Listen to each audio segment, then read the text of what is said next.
अगले टॉपिक की तरफ चलते हैं जिसका नाम है nano technology, nano photonic electron accelerator. देखो बड़ी इंटरेस्टिंग चीज़ है, जानते हो क्या है? जब हम लोग पार्टिकल फिजिक्स पढ़ते हैं, ये टॉपिक फिलहाल आप पार्टिकल फिजिक्स से भी जोड़ सकते हैं। तो पार्टिकल फिजिक्स में एक टॉपिक आता है जब हम गाड पार्टिकल को खोजने की बात करते हैं। गाड पार्टिकल वो फंडामेंटल पार्टिकल होता है जिसकी वजह से मास पाया जाता है, और किसी भी चीज़ में मास होता है इसलिए उसमें क्या होता है, एनर्जी होती है, और किसी चीज़ में एनर्जी होते है इसीलिए वो चीज़ होता है ब्रह्मांड में मौजूद होता है, यानी एग्जिस्टेंस होता है, उसका वजूद होता है। थोड़ा पार्टिकल के बारे में और बात करेंगे, ठीक है। इस गाड पार्टिकल को खोजने के लिए एक्चुअल में एक लार्ज हैड्रॉन कोलाइडर बनाया गया। देखना, लार्ज हैड्रॉन कोलाइडर बनाया गया, ठीक है। लार्ज हैड्रॉन कोलाइडर मतलब बहुत बड़ा कोलाइडर है, और हैड्रॉन एक्चुअल में हम प्रोटॉन और न्यूट्रॉन को कहते हैं, है ना। ये फिर मैं बोलूँगा जिन्होंने थोड़ा मेरे से स्टैटिक पढ़ा है पार्टिकल, वहाँ मैं चीज़ों को समझाता हूँ, है ना। हैड्रॉन एक्चुअल में प्रोटॉन और न्यूट्रॉन को बोलते हैं। तो यहाँ पे किया क्या गया, प्रोटॉन्स को लिया गया और प्रोटॉन को बहुत तेज़ गति से ले जाया गया और एक दूसरे से भिड़ाया गया, या प्रोटॉन बोलो या हैड्रॉन बोलो, क्योंकि प्रोटॉन हैड्रॉन के उदाहरण है, ठीक है। जोर से भिड़ाया गया और उसको कहते हैं एक्सेलरेटर। एक्सेलरेटर मतलब जिसमें एक्सेलरेट करके चीज़ें ले जाई जाती हैं, और फिर कोलिजन का मतलब तो भिड़ाई जाती है, और भिड़ाने के बाद उसके अंदर से स्टडी की गई, तो उसको हम बोलते हैं पार्टिकल एक्सेलरेटर। पर दुनिया का बहुत बड़ा पार्टिकल एक्सेलरेटर है, काफ़ी बड़ा। ये पूरा एक्सपेरिमेंट जो था वो Swiss France border near Geneva, Switzerland, वहाँ पे ये पूरा एक्सपेरिमेंट किया गया था। पर वो दुनिया का सबसे बड़ा एक्सेलरेटर था जिसकी मदद से हम लोगों ने गाड पार्टिकल को खोजने का प्रयास किया था। वहीं दूसरी तरफ एक दूसरा न्यूज़ आता है कि नैनो फोटोनिक इलेक्ट्रॉन एक्सेलरेटर, और ये दुनिया का सबसे छोटा एक्सेलरेटर है। पर ये चीज़ आप चाहें तो वहाँ भी यूज़ कर सकते हैं पार्टिकल फिजिक्स वाले टॉपिक में, और या तो फिर नैनो टेक्नोलॉजी में भी यूज़ कर सकते हैं। मैंने इसको नैनो टेक्नोलॉजी में डिस्कस किया है, ठीक है। तो बिल्कुल घबराने की ज़रूरत नहीं है, ये वही टॉपिक है जिसको हम सर्न एक्सपेरिमेंट के नाम से जानते हैं। सर्न एक्सपेरिमेंट, है ना, सर्न, council European D research in nuclear. ये मैं फ्रेंच बोल रहा था, इसका ब्रिटिश इंग्लिश है European council for nuclear research. और ये वही एक्सपेरिमेंट है जिस एक्सपेरिमेंट को किया गया गाड पार्टिकल को ढूंढने के लिए, जिसकी मदद से हमें ये पता चलता है कि किसी भी चीज़ में मास होता है गाड पार्टिकल की वजह से, और मास होने की वजह से किसी चीज़ की अपनी एनर्जी होती है और उसका एक्जिस्टेंस होता है। फिलहाल इस बारे में तो हम आगे पार्टिकल फिजिक्स में फिर बात करेंगे। अभी मैं इसको थोड़ा सा स्मॉलेस्ट साइज ऑफ एक्सेलरेटर के फॉर्म में आपको सिर्फ इंट्रोड्यूस कर देता हूँ, क्योंकि यूपीएससी में अगर ये क्वेश्चन आता है तो मैं नहीं चाहता मेरे बच्चों का ये मिस हो, और हर फैक्ट को मैं आपको कंसेप्ट ही समझाता हूँ, ठीक है।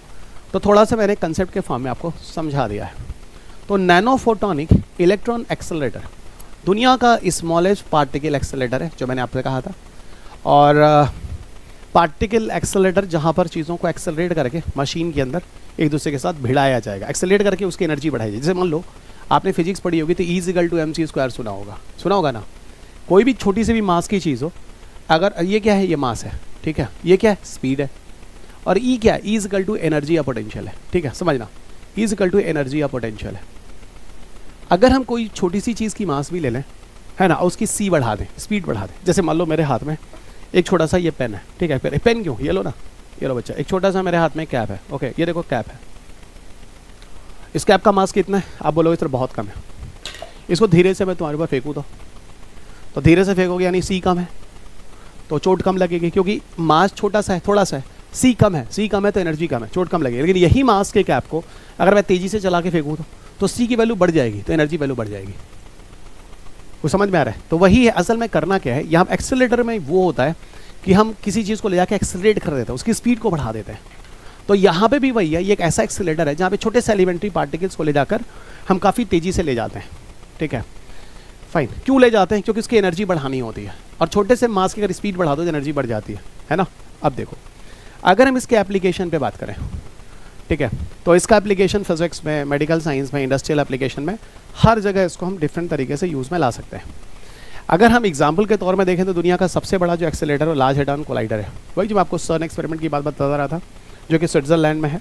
दुनिया का largest and most powerful particle accelerator है जो आज तक बनाया गया है गाड पार्टिकल की खोज करने के लिए। भारत भी यहाँ पर इसका एक एसोसिएट मेंबर है, पर ये topic again I L telling you it is a part of particle physics, जहाँ पर गार्ड पार्टिकल की खोज करनी थी। और इस एक्सपेरिमेंट आपको बताऊँ, इस एक्सपेरिमेंट में एंटी मैटर्स भी हुए थे, मिले थे।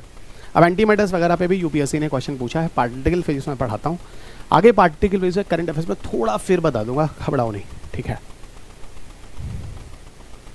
नैनो फोटोनिक इलेक्ट्रॉन एक्सेलेरेटर है क्या? ठीक है, दुनिया का सबसे छोटा पार्टिकल एक्सेलेरेटर है, ठीक है।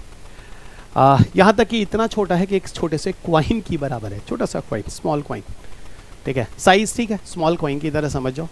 और पूरी तरह से जो LSC है उसका पूरा कॉन्ट्रास्टिंग उल्टा है, उतना बड़ा इतना छोटा। यूटिलाइजेज मिनिएचर लेज़र बीम्स, है ना, छोटे मिनिएचर लेज़र बीम्स का यूज़ किया जाता है।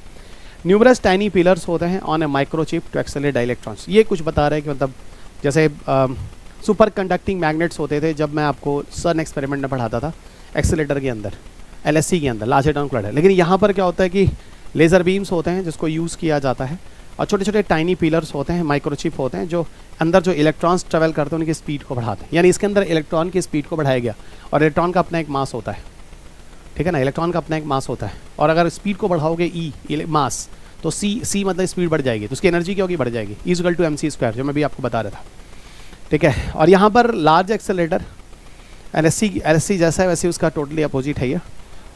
बस ठीक है, ये थोड़ा सा इन्होंने छोटा सा की फीचर यहाँ बताया जो एक्सपेरिमेंट कराया इन्होंने। और मेडिकल एप्लीकेशन में ठीक है, प्रिसाइज रेडियोथेरेपी करनी है, छोटे छोटे लेवल पर कैंसर वेंसर के बारे में समझना, तो ये चीज़ें काफ़ी हद तक मतलब यूज़फुल हो सकती है। ये छोटा सा एक करंट अफेयर्स न्यूज़ रहा है, तो थोड़ा याद रखना भाई, नैनो फोटोनिक इलेक्ट्रॉन एक्सेलेरेटर क्या है, ठीक है। और हो सकता है इसको थोड़ा सा ना वो कॉन्ट्रास्ट करके LSC के साथ जोड़ दे, दुनिया का सबसे बड़ा जो एक्सेलेरेटर है।